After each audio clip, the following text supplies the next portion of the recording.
Jeeva today பார்வையாளர்களுக்கு வணக்கம். இன்றைய நேர்காணலில் இயக்குனர் இமயம் பாரதிராஜா அவர்களுடைய மறைவு எந்த அளவிற்கு தமிழ் சமூகத்திற்கு ஒரு தாக்கத்தை ஏற்படுத்தியிருக்கிறது, அவருடைய படைப்புகள் தமிழர்கள் மத்தியில் எத்தகைய தாக்கத்தை ஏற்படுத்தியது, எத்தகைய சீர்திருத்த கருத்துக்களை உருவாக்கி அரசே பல்வேறு முற்போக்கு திட்டங்களை கொண்டு வரும் அளவிற்கான திரைக்காவியங்களை அவர் எவ்வாறு படைத்துள்ளார் என்பது குறித்து அவரது நினைவுகளை பகிர்ந்து கொள்ளும் விதமாக பெரியாரிய சிந்தனையாளர், பெண்ணியவாதி, எழுத்தாளர் ஓவியா அவர்கள் நமது அரங்கில் இருக்கிறார். வணக்கம். வணக்கம். பாரதி ராஜா அறிமுகமே தேவையில்லாத ஒரு நபர். அவரை யாரும் இவர் தான் இயக்குனர் அப்படின்னு சொல்ல வேண்டிய அவசியம் கிடையாது. கிட்டத்தட்ட 1976 7 16 வயது நிலை, கிட்டத்தட்ட 50 ஆண்டு காலம் ஆயிடுச்சு. மயில், சப்பானி, பரட்டை அப்படிங்கிற அந்த கதாபாத்திரங்கள் உளவி 50 ஆண்டுகள். அதை யாராலையும் மறக்க முடியாது. அந்த படத்தை கமலஹாசன் நடிச்சிருக்காருன்னே சொல்ல மாட்டாங்க, சப்பானி நடிச்சிருக்காரு. ரஜினிகாந்தனே யாருன்னு சொல்ல மாட்டாங்க, பரட்டை, மயில். இப்படி அந்த கதாநாயகனுக்கு வெளியில இருக்க பிம்பத்தை தாண்டி தன்னுடைய கதாபாத்திரத்தின் மூலமாகவே அறிமுகப்படுத்தக்கூடியவர். கதையின் நாயகன் தான், கதாநாயகன் அவர் படத்துல கிடையாது. ஒரு பெரிய இயக்குனர், தமிழ் உணர்வாளர், அரசியல் களத்திலையும் பங்காற்றியவர் அவர். இப்படி அவருடைய இழப்பு எப்படி பார்க்குறீங்க? உங்கள் வாழ்க்கையிலலாம் கண்டிப்பாக பாரதிராஜா படங்கள் ஒரு தாக்கத்தை ஏற்படுத்தியிருக்கும். எப்படி பார்க்குறீங்க? உண்மைதான் ஜீவா. அதாவது இயக்குனர் இமயம் அப்படிங்கிற சொல் அவருக்கு ரொம்ப பொருந்தும். திரை உலகத்தில் அவருடைய சாதனை, தொழில்நுட்ப, அவரை பற்றி நிறைய பேர் நான் பேசி கேட்டிருப்பேன். அதாவது ஒரு தொழில்நுட்ப ரீதியாக ஒரு இயக்குனராக அவருடைய ஆற்றல் அப்படிங்கிறது எவ்வளோ பெருசு அப்படின்னா. ஆனால் அதை தாண்டி தமிழ் சமூகத்துக்கு பாரதி ராஜா யார்? உங்க பாயிண்ட் ஆஃப் வியூல அதை நீங்க முதன்மைப்படுத்துறீங்க. அது அதாவது ஒரு சினிமா திரை விரிகிறதுங்கிறது இருக்குல்ல, இன்னைக்கு எல்லாம் சர்வசாதாரணமா போயிடுச்சு. இன்னைக்கு செல்லு, மொபைலு, அது ஓடிடி, அது இதுன்னு இன்னைக்கு சினிமாங்கிறது ஒரு பிரமிப்பு கிடையாது. ஆனா எங்களுக்கு அப்போ அது ஒரு பிரமிப்பாக இருந்த காலகட்டம். அது இன்னும் சொல்லப்போனா அது ரொம்ப ஒரு அந்த பிரமிப்புடைய ஒரு உச்சத்துல இருந்த காலகட்டம் தான் பாரதிராஜாலாம் வர்ற காலகட்டம். அந்த திரை விரிகிறதுங்கிறதே அதுல இருந்து ஒரு த்ரில் இருக்கும் பார்வையாளர்களுக்கு. அந்த திரையில நான் யாருடன் உரையாடுகிறேன்? இன்னைக்கு நீங்க பேன் இண்டியா படங்கள் காலம். இந்த நேரத்துல அதை நினைவுபடுத்துறதே எனக்கு உணர்ச்சி ஊட்டக்கூடிய ஒரு விஷயமா தான் இருக்கு. இந்த திரை மொழி, இந்த திரை உரையாடல் நான் யாருக்காக நிகழ்த்துகிறேங்கிறத திரையில போட்ட முதல் இயக்குனர் என் இனிய தமிழ் மக்களே. பேன் இண்டியாங்கிற பேர்ல மொழி, இனம், அந்த அடையாளத்தை அழித்து கொண்டு இருக்கக்கூடிய இந்த காலகட்டத்துல என் இனிய தமிழ் மக்களே, நான் பேசுறேன். உனக்கான படைப்பை நான் தர்றேன். இது என் மண்ணை பேசுகின்ற படம். இன்னும் சொல்லப்போனா என்னுடைய மண் அப்படிங்கிறத தமிழ் திரைப்படம் பேசினதே பாரதி ராஜா வாயிலாக. அதுக்கு பிறகு இன்னைக்கு நிறைய, அது வேற விஷயம். ஆனா எப்பவுமே அந்த தொடக்க புள்ளி முக்கியமானது. இது ஒரு திருப்பு முனை. சினிமா அப்படிங்கிறது ஒரு வெறும் பொழுதுபோக்கு இல்லைன்னு நம்மளை அதிர வச்ச படம். அதாவது காதல்ங்கிறத பற்றிய அவருடைய முதல் அதாவது தொடக்க கால திரைப்படங்கள் ரொம்ப முக்கியமானவை. 16 வயதினிலே அப்படிங்கிறது நாங்கெல்லாம் அப்ப அந்த காலகட்டத்துல இருக்கிறோம். எங்களுக்கு ரொம்ப ஈர்ப்பா இருக்கு. 16 வயசுனா அன்னைக்கு தந்திருந்த கற்பனைகள் வேற.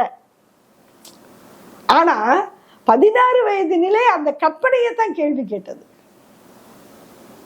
அது சமூகத்தின் மதிப்பீடுகளை சவாலுக்கு இழுத்தது. 16 வயசுல வர கிளர்ச்சி காதல் இல்லை, அதை சொன்ன படம் தான் 16 வயது நிலை. அதை வச்சு பெண்ணே நீ ஏமாந்துராத, உன்னைய அழகுன்னு சொன்னா நம்பிராத, அதுல நீ ரெண்டாவது ஒரு கிராமத்து பெண்ணு டீசெண்டா கோட்டு சூட்டு போட்டுக்கிட்டு வந்தா ஏமாந்துராத. இதையெல்லாம் சொன்ன திரைப்படம் தான் அவருடைய முதல் திரைப்படம். அதுவே ஒரு மரபை உடைத்தது. அப்ப அதுவே இல்ல, அது முதல்ல ஒரு புதுமை, ஒரு புதிய சிந்தனை. காதலை பத்தி யாரும் அதுக்கு முன்னாடி அப்படி பேசல. திரைப்படம் காதலை பற்றி, ஆமா, காதலை பத்தி பேசி இருக்கு, காதல் தோல்வியை பத்தி பேசி இருக்கு இல்லையா? காதல் தோல்விக்கு பிறகு கல்யாணம் பண்ணிக்கோடு கல்யாண பரிசு சொல்லுச்சு. அதையே ஒரு திருப்பு முனைன்னு பார்த்தாங்க. ஆனா அதையெல்லாம் விட இது பெரிய திருப்பு முனை. நீ வந்து ஒரு காதல்ங்கிறது உனக்கு விரிக்கப்படுகின்ற ஒரு வலையாக இருக்கலாம் என்பதை, அதாவது பாரதிராஜாவை பொறுத்த வரைக்கும் அவர் காதலைத்தான் ரொம்ப போற்றி எடுத்திருக்கிறாருங்கிறதுதான் நமக்கு புரிதல். அவரை கூட பல பேட்டிகள்ல தன்னை பத்தி அப்படிதான் சொல்லியிருக்கிறாரு. ஆனா எனக்கு தெரிஞ்சு காதல் ஒரு ஏமாற்றுவலைன்னு முதல்ல சொன்ன இயக்குனர் பாரதிராஜா தான். அதுதான் 16. காதல் வந்து பகட்டுனால பெண்கள் பாதிக்கப்படுறாங்கன்னு எண்ணுயிர் தோழனும் அப்படித்தானே. அந்த கிராமத்து பெண்ணை வந்து அது பாயராஜாவே வாய்ஸ் கொடுத்துருப்பாரு. பெண்ணே கனி அந்த கவிதைகள்ல பேசி அவன் எல்லாம் ஃப்ராடு, உன ஏமாத்திட்டு கூட்டி போயிடுவான். கிராமம் அந்த பொண்ணை ஒதுக்கி வச்சிரும். கடைசியில சென்னையில தலித் பகுதி மக்கள் அந்த பொண்ணை வாழ வைப்பாங்க. அந்த மக்கள் ஏத்துக்குவாங்க. கிராமத்துல சாதியா ஒதுக்கி வச்சு நிறைய நுட்பமான அரசியல் பேசியிருப்பாரு. அதே மாதிரி தமிழர்கள் வந்து தமிழ் சினிமாவுல தங்கள் முகங்களை காண தொடங்கிய காலம். கதாநாயகிகளை மட்டும் விட்டுருங்க, அது மட்டும் உங்க கேரளால இருந்து இறக்கிடுவாங்க. அதை விட்டுட்டு பாத்தீங்கன்னு சொன்னா முதலாக தன்னை பார்த்தார்கள், தங்களை பார்த்தார்கள். அது வைரமுத்து ஃபேமஸா சொல்லுவாரு, எங்க கிராமங்கள்ல நான் சினிமா பார்த்திருக்கேன், என் சினிமா கொட்டையில என் கிராமத்தை பார்க்க வச்சது பாரதிராஜா தான். உண்மைதான். நான் கிட்டத்தட்ட அதே விஷயத்த தான் நான் வேற ஒரு வார்த்தைகள்ல சொன்னேன்னு நினைக்கிறேன். இந்த ஊரு, இது நம்ம ஊரு. நம்ம ஊருனா என்ன, ஒரு பணக்கார வீடு மட்டுமே வீடு இல்லை அப்படிங்கிற ஒரு விஷயத்த கொண்டு வந்தது. அந்த கிராமத்தினுடைய அழக கேமராவுக்குள்ளார கொண்டு வந்தது. அதை நம்ம இதயத்துல இடம்பெற செய்தது அப்படின்னு அவருக்கு நிறைய செட்டிங் தானே, எல்லாமே செட்டிங். அதே போல அவருக்கு வந்து ஒரு சமுதாய பார்வையும் இருந்தது. எனக்கு தெரிந்து அவர் அந்த அளவுக்கு வந்து ஒரு சமூக, அவருக்கு திரைமொழியில மட்டும்தான் அவருடைய பார்வை வந்து வெளிப்பட்டதா நான் நினைக்கிறேன். அதை தாண்டி ஒரு சமூக கருத்தாளராக அவர் தன்னை வெளிப்படுத்தியதாக எனக்கு தெரியல. ஆனா அவருடைய சினிமா ஒரு கருத்தியல பேசுது. அது அவர் பேசுறாரான்னு எனக்கு தெரியல. அவருடைய ஆற்றலுக்குள்ளார ஒரு மொழி பிறக்குதா அப்படிங்கிறது எனக்கு தெரியல. நான் இப்ப சொன்ன மாதிரி 16 வயது நிலையா இருக்கட்டும், அதுக்கு அடுத்து அவர் தொடர்ந்து எடுத்த படங்கள், அது எல்லாமே கிராமத்தினுடைய சாதி ஆதிக்கத்தை ரொம்ப அழகா படம் பிடித்து காட்டியது அவர் தான். ஒவ்வொரு படத்திலையுமே அந்த ஆதிக்கத்துக்கு எதிரான ஒரு குரல் இருந்தது. அதற்கு அவர் வந்து காதலை வந்து ஒரு காதல் தான் அவருடைய ஊடகம். பெரும்பாலும் அவர் தேர்ந்தெடுத்து கொண்ட ஊடகம்ங்கிறது வந்து காதல் தான். அந்த காதல் சார்ந்த படங்கள் தான். ஆனா அது எல்லா படத்திலையுமே, அது கிழக்கே போகும் ரயிலாக இருக்கட்டும், அதாவது என்னன்னு கேட்டா அந்த கிராமத்துல இருந்து அந்த பெண் விடுதலை பெறாங்க. கிராம இயக்குனர் சொன்னாலும் கிராமத்தின் பழமைவாதத்தை தோலுரிச்சவர் பாரதிராஜா. பெண்களுக்கு எப்படி இருக்கு, தலித்துகளுக்கு எப்படி இருக்கு போட்டுக்கிறேன்னு சொல்லி அவர் வந்து பழமையை போற்றி எந்த படமும் எடுக்கல. சில இன்னைக்கு என்ன விபத்து நடக்குதுன்னு சொன்னா, ஒரு விஷயத்தை மதிப்பது வேறு, அதன் உண்மைத்தன்மையை கூறுவது வேறு.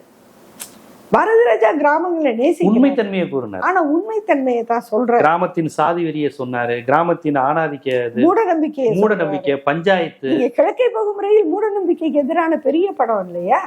கரும்புலி செம்புலி குத்தி அனுப்புறது, அந்த கதாநாயகன்.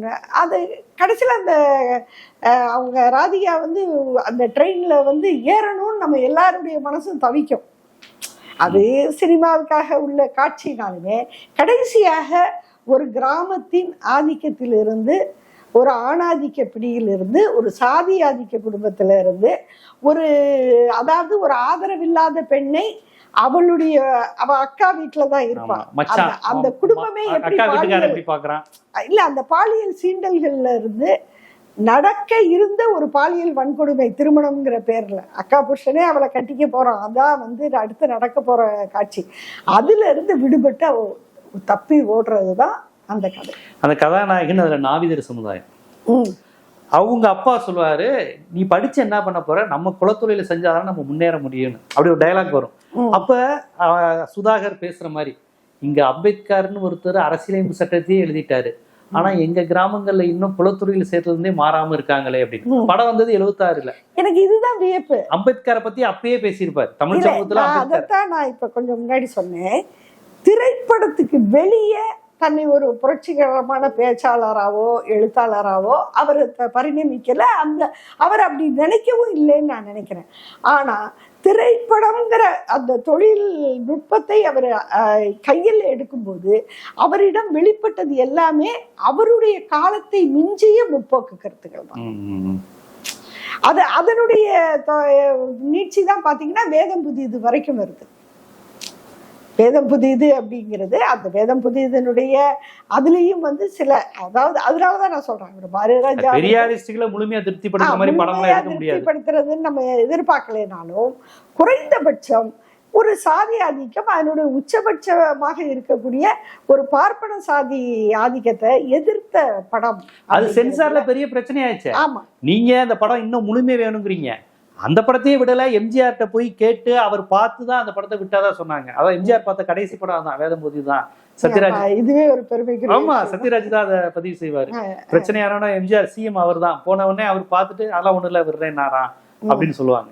அதுவும் அந்த படத்துல பார்ப்பன தம்பி கேட்கிற மாதிரி கேள்வி வந்தாலுமே சங்கராச்சாரியாரை தூக்க எதுக்கு 4 பேருங்கிற கேள்வி சாதாரண விஷயம் இல்ல. சங்கராச்சாரியார் நடந்து போயிடுவாரு கடைசியில அந்த படத்துல. சங்கராச்சாரியர் நாங்க எதுக்கு உங்களை தூக்கணும் அப்படின்னே அதான் ஃபர்ஸ்ட் சீனே படத்துல. இல்ல அது அந்த மாதிரியான ஒரு சப்ஜெக்டை தொடர்றதுக்கு பல முற்போக்காளர்கள் அப்படின்னு இதை விட புரட்சிகரமா, அதாவது அவர் என்னைக்குமே தன்னுடைய படத்தை புரட்சின்னு கிளைம் பண்ணதே கிடையாது. நான் நல்ல படம் தந்திருக்கேன்னு தான் கிளைம் பண்ணியிருக்காரு. நான் ஒரு சமூக புரட்சி அப்படின்லாம் இன்னும் அரசியல் நோக்குல நான் பெரிய ஆளு தான் அவர் சொல்லுவாரு. கருத்தியெல்லாம் அவர் சொல்லி அப்படி தன்னை அவர் கிளைம் பண்ணிக்கிறல, அப்படி அவர் தன்னை கோரிக்கொள்ளவில்லை. ஆனால் நாங்க புரட்சிகரமான படங்களை எடுக்கிறோம்னு சொன்னவங்க கூட இந்த மாதிரி காட்சிகளை வச்சிருக்காங்களா, இந்த கருத்தை தொட்டிருக்காங்களா, இந்த அது பெரிய விஷயம் அப்படின்னு நான் பாக்குறேன். அதே போலதான் புதிய வார்ப்புகளாக இருக்கட்டும். புதிய வார்ப்புகள்ல ஒரு பெண்ணை அதாவது ஒரு உச்சபட்ச பழி அவ முறை தவறி இன்னொருத்தனோட உறவுல இருந்தாங்கிறது தான். அப்படிப்பட்ட ஒரு காட்சியை அங்க உண்டு பண்ணிடுவாங்க. அப்ப அந்த ஊரை எதிர்த்த அந்த கதாநாயகன் கேள்வியை கேட்கல. இப்ப அந்த காட்சி பொய்யாதான் கட்டமைக்கப்படுது. அது பொய்யாக கட்டமைக்கப்படும் போது அந்த கதாநாயகன் ஊர்ல இல்ல. அவர் அப்பதான் இவளை கூட்டிட்டு போறதுக்காக வர்றாரு. ஆனால் அதை பற்றிய கேள்வியே அங்க இருக்காது. அந்த காட்சி மௌனமாக தூக்கி எறியப்படும். அந்த பெண் மேல சொல்லப்பட்ட பழி இருக்குல்ல, அது எந்த கேள்வியும் இல்லாம தூக்கி எறியப்பட்டு கதாநாயகன் கதாநாயகியை கூட்டிட்டு போறாரு. அதுவும் இல்ல, திருமணம் ஆனதுக்கு பிறகு தாலியை கழட்டி வச்சுட்டு வா திருமணம் பண்ணிக்கலான்னு 1978 படம் எடுத்தவர் அவர் தானே. ஆமா, திருமணமான கவுண்டமணியோ யாரோ தான் கணவனா இருப்பாங்க. அது எவ்வளவு அப்படி ஒரு கிளைமேக்ஸ் 77 78 எவ்வளவு பெரிய விஷயம். அதாவது அது பெரிய விஷயம். அதாவது இன்னைக்கு அது நாங்க அடைஞ்ச அதே கிளர்ச்சியா அந்த எழுச்சியை இன்றைய இளைய சமுதாயம் பெருமானு எனக்கு தெரியல. எங்களுடைய காலகட்டத்தில் அது உண்மையாவே பெரிய விஷயம். அதே போலதான் அலைகள் ஒழிவதில்லை. உங்களுக்கு பூணூலையும் சிலுவையும் கலட்டி இளைய சமுதாயம் அந்த காட்சியெல்லாம் எங்களுக்கு இன்னும் கண்ணுல இருக்கு. அந்த காட்சி அமைப்பே எப்படி இருக்குன்னா, அதாவது ராதாவும் கார்த்திக்கும் ரொம்ப சின்ன பிள்ளைங்க அந்த படத்துல. கார்த்திகே ரொம்ப சின்ன பையனா தான் தெரிவாரு அதுல. அப்ப இவங்க 2 பேரும் ஓடுறாங்க. அது இன்னொரு பக்கம் ஒரு பள்ளிக்கூடத்துல படிக்கிற பையனும் பொண்ணும் காதலிச்ச மாதிரி எடுத்தது தப்பு இல்லையா அப்படின்னு ஒரு விமர்சனம் வந்தது. அந்த விமர்சனத்தை பாரதிராஜா ஒத்துக்கிட்டாரு.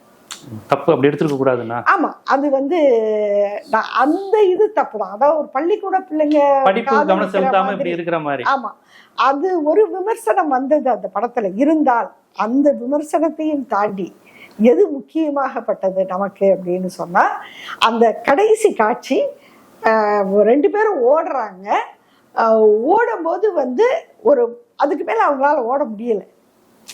ஊர் மக்கள் துரத்திட்டு வராங்க. எவ்வளவு நேரம் அவங்க ஓட முடியும்? கடைசியா அவங்க யோசிக்கிறாங்க, அதாவது இந்த பூணூல் உடம்புல இருக்கந்தட்டியும் தான் நான் இந்த சிலுவை என் கழுத்துல இருக்கந்தட்டியும் தான் நான் கிறிஸ்டின். இவங்களுக்கு இதானே பிரச்சனை. திரும்பி நின்று 2 பேர் கையிலையும் அதை பிடிச்சு இந்தாங்க, இதை நாங்க கொடுத்துறோம், எங்களை இதுதானப்பா உங்களுக்கு பிரச்சனை, இதை நீங்களே வச்சுக்கோங்க, எங்களை வாழ விடுங்க அப்படின்னு சொல்லி அந்த ஒரு அந்த ஃப்ரேமே வந்து எப்படி இருக்கும்னு சொன்னா, பழமையான ஊர் மக்களை, இளைஞர்கள், சின்ன புதிய தலைமுறை வந்து உங்களுடைய இந்த சிஸ்டம் எங்களுக்கு வேணாம், நாங்க சந்தோஷமா வாழ விரும்புறோம், எங்களை விட்டுருங்க, எல்லாரும் ஒருத்தரை நேசிச்சு, எல்லாம் அந்த காதலுக்கு வந்து அதே வயசு பசங்க தான் துணை, அவங்க எல்லாரும் சேர்ந்துதான் இவங்களுக்கு உதவி பண்றாங்க. அந்த பசங்க எல்லாரும் ஒன்னா கூடி நின்று இதை எடுத்து கொடுக்கறதுக்கு இருக்கு. உண்மையாவே அந்த ஃப்ரேம் வந்து இன்னைக்கும் கூட ஒரு ஒரு எழுச்சிகரமான ஃப்ரேம் தான். நீங்க கதையெல்லாம் கூட விட்டுருங்க, அந்த கடைசி காட்சி, அந்த ஒரு காட்சியை மட்டும் மறுபடியும் போடுங்க. கடற்கரை அது, இந்த ஒரு பாறைகிட்ட போய் தான் இந்த பிள்ளைங்க நிற்கும்னு நினைக்கிறேன். நான் முன்னாடி பார்த்தது, இப்போ பார்க்கல. அந்த காட்சி, அந்த ஃப்ரேமே இப்ப வரைக்கும் பேசும். நீங்க படமே பார்க்க வேண்டாம், அந்த ஃப்ரேமை மட்டும். அப்படி அந்த ஒவ்வொரு காட்சியையும் அவருடைய அந்த இதுல ஒருவேளை இதைத்தான் அவருடைய தொழில்நுட்ப ஆற்றல்னு சொல்றாங்கன்னு நான் நினைக்கிறேன்.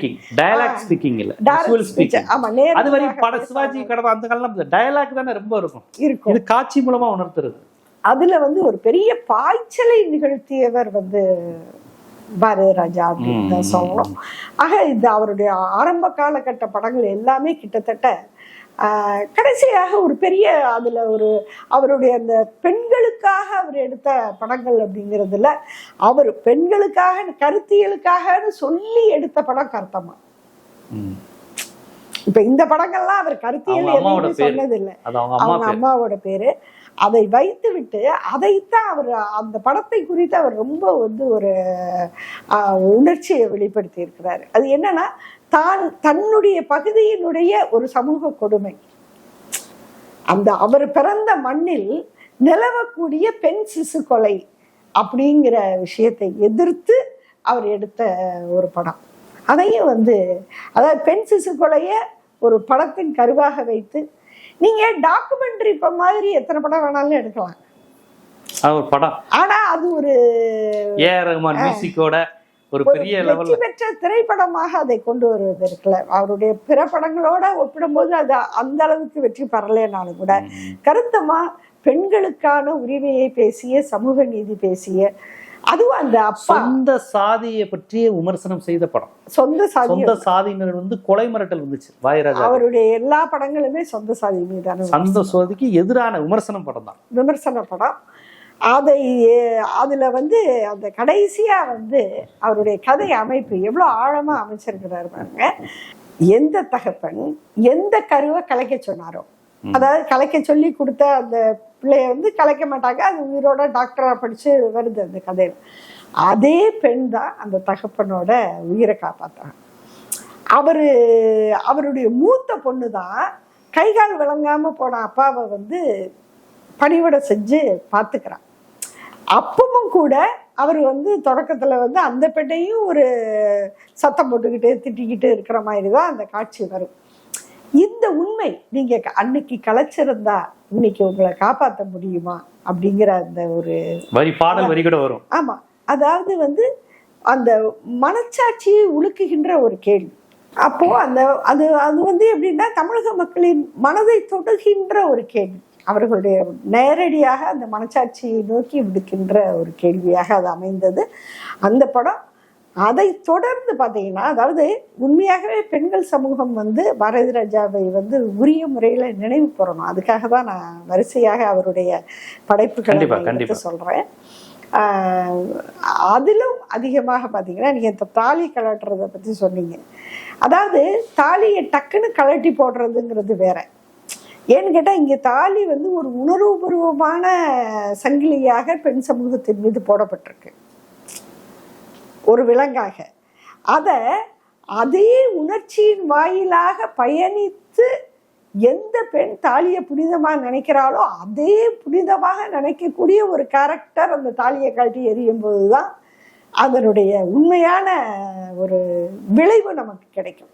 இந்த உணர்வுகளையெல்லாம் ஏற்றுக்கொள்ளக்கூடிய ஒரு பெண் பாத்திரத்தின் வாயிலாக இறுதியாக அந்த ஒரு அழுத்தம் கொடுத்து அதை கலட்ட செய்யற காட்சி இருக்குன்னா, கடைசி வரையும் பொண்டாட்டியா இருந்தேன், ஆனா சாகும்போது அண்ணனுக்கு தங்கச்சியா மட்டும் தான் இருப்பேன்னு தாலி அர்த்தம். தாலி அது வந்து கிழக்கு சீமையில. இந்த விஷயம், இந்த படங்கள் ஆற்றுகின்ற பங்கு இருக்கு பாருங்க, அது உருவாக்கக்கூடிய அது மட்டும் இல்ல, சமூகத்துல அந்த பெண்களுக்கான வரதட்சணை பரிசம் போடுறது அந்த கலாச்சாரம் மட்டும் இல்லாம சட்டங்கள் எந்த அளவுக்கு இதுல பாதிப்பு ஏற்படுத்துது, பெண்களுக்கான சட்டங்கள், சொத்துரிமை சட்டங்கள், அதை எப்படி அதையும் ஒரு இன்னொரு விதத்துல ஒரு ஆண் தான் பலம். பெண்களுக்கான சட்டங்களையும் சமுதாயத்துல நம்ம சட்ட ரீதியான மாறுதல்களை கொண்டு வந்தாலும் பெண் இது என் உரிமைன்னு கேட்காத வரைக்கும் அந்த சட்டங்களையும் யார் பயன்படுத்துவாங்க? அண்ணனோ புருஷனோ யாரோ ஒரு ஆம்பளைக்கு தான் பயன்பட போகுது. அப்படிங்கிறத ரொம்ப அழகாக சொல்லுகின்ற ஒரு படம். அது யதார்த்தமாக நடந்து கொண்டிருக்கக்கூடிய நிகழ்வுகளும் கூட. பெண்களுக்கான சொத்துரிமை சட்டம் வந்ததுக்கு அப்புறம் இந்த மாதிரியான கான்செப்டும் வருது. அதை சொல்லுவாங்க நெப்போலியன்ட்ட வடிவேலு இல்ல கெட்டவன் சொல்லி தருவான். அந்த பாண்டியனுடைய மகன் சொல்லுவாப்ல, என்ன இப்ப பொம்பளைகளுக்கு சட்டம் இருக்குனே, சொத்து அவங்களுக்குதான், உங்களை ஏமாத்திட்டு இருக்காங்க, வெறுமாய்க்கு சொத்து இருக்கு, நீங்க என்ன அவங்க அன்னை மட்டும் அனுபவிக்க முடியுமா, அதாவது தூண்டி விடுறது இருக்குல்ல, அதெல்லாம் காமிச்சு அதை மறுபடியும் கடைசியாக அந்த பெண் அதை எதிர்த்து தாலியை கழட்டி போட்டுட்டு ஒரு மோசமான கணவன்கிட்ட வாழக்கூடிய ஒரு மனைவியின் குரல், அதை சகித்து கொண்டு வாழ்கின்ற அந்த அதுலயும் நான் சொல்றேன், இந்த கடைசி நேர வசனமும் அந்த காட்சியும். அதாவது இன்னைக்கு எல்லாரும் சொல்றோம்ல, அன்னைக்கு இருந்த பெண் வேற, இன்னைக்கு இருக்கிற பெண் வேறன்னு. இந்த பெண் சும்மா வந்துடல, அந்த பெண்ணின் தோளின் மீது ஏறி வந்திருக்கு. அந்த பெண்ணின் தோளின் மீது இல்லை, இந்த மாதிரியான பல்வேறு, அதாவது எப்படி நம்ம சுயமரியாதை இயக்கத்தினுடைய தாக்கத்தை சொல்றோமோ, திராவிட இயக்கத்தின் தாக்கத்தை சொல்றோமோ, அதே போல பெண் உரிமை பேசி இந்த திரைப்படங்களுக்கும் அதுல ஒரு பங்கு. ஆமா ஆமா, பெரிய விஷயம். ஏன்னா லட்சக்கணக்கான பெண்கள் இதை பாக்குறாங்க. இதை பார்க்கிற பெண் நாளைக்கு பிறந்த வீட்டுக்கு போகும்போது அந்த பழைய வசனத்தை நிராகரிக்கிறான். என்ன இருந்தாலும் உன் புருஷன் தாமா, நீ அவங்கிட்டதான் இருக்கணும்னு சொல்லும் போது அங்க அந்த பெண் மாற்றமான ஒரு முடிவை எடுப்பதை நோக்கி இந்த மாதிரியான படங்கள் ஆற்றி இருக்கக்கூடிய ஒரு அறுத்து கட்டுவதையும் அதையும் உரையாடியது பாரதிராஜா படங்கள். அது காரணம் அவர் எடுத்துக்கொண்ட களமும் அப்படி அந்த சமூக மக்கள் மத்தியில் அந்த அறுத்து கட்டு எனக்கு உண்மை. அதாவது இன்னும் சொல்லப்போனா பெண் உரிமைங்கிற ஒரு இதே விஷயத்த இன்னும், அதாவது வீட்டு படியை தாண்டி வர்றா பெண்ணு அப்படிங்கிறத அதை படி தாண்டி வர வேண்டும் இந்த பெண் அப்படிங்கிறத வலியுறுத்தி எடுக்கப்பட்ட படம் புதுமை பெண். நீ நினைப்போட விளையாடுவ, நான் நெருப்போட விளையாண்டு என்னை நிரூபிக்கணுமான்னு வசனம். அது மட்டும் இல்ல, அந்த படத்துல நான் மறுபடியும் சொல்றேன், நான் புரட்சிக்காரன்னு சொல்லிக்கிறவங்க யாரும் செய்யாத பல செயல்களை, காட்சிகளை பாரதிராஜா காட்டி. புதுமை பெண்ல கடைசியா அந்த கணவனை அவன் நிராகரிக்கிற நேரத்துல கூட அவங்க அப்பா தயங்குறாரு, பெண்ணோட அப்பா தயங்குறாரு. அப்ப அவர் சொல்லி கொடுத்த இவளை அவங்க அப்பா வேதமெல்லாம் சொல்லி கொடுத்துதான் வளர்த்திருப்பாரு. இவ ரொம்ப ஒரு ஐடியல் விமன் தான், அதாவது ஒரு தன்னை ஒரு லட்சிய பெண்ணா நினைச்சுக்கிற பெண் தான் அந்த பெண். ஆனா எப்படின்னா இந்த வேத சாஸ்திரங்களின்படி நான் ஒரு நல்ல பெண்ணாக இருப்பேன், அந்த மாதிரியான பெண் தான் அவ.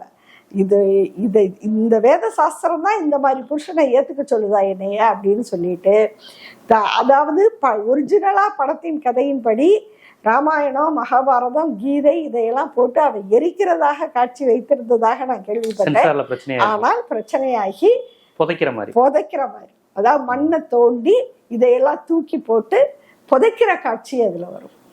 அப்ப நீங்க நடத்துற புதிய குரல் எல்லாம் இந்த உரையாடலாம் அதிகம் வந்தது. நிச்சயமா, ஆமா. அப்ப நாங்க இதெல்லாம் நிறைய பேசி சொல்லியிருக்கோம்.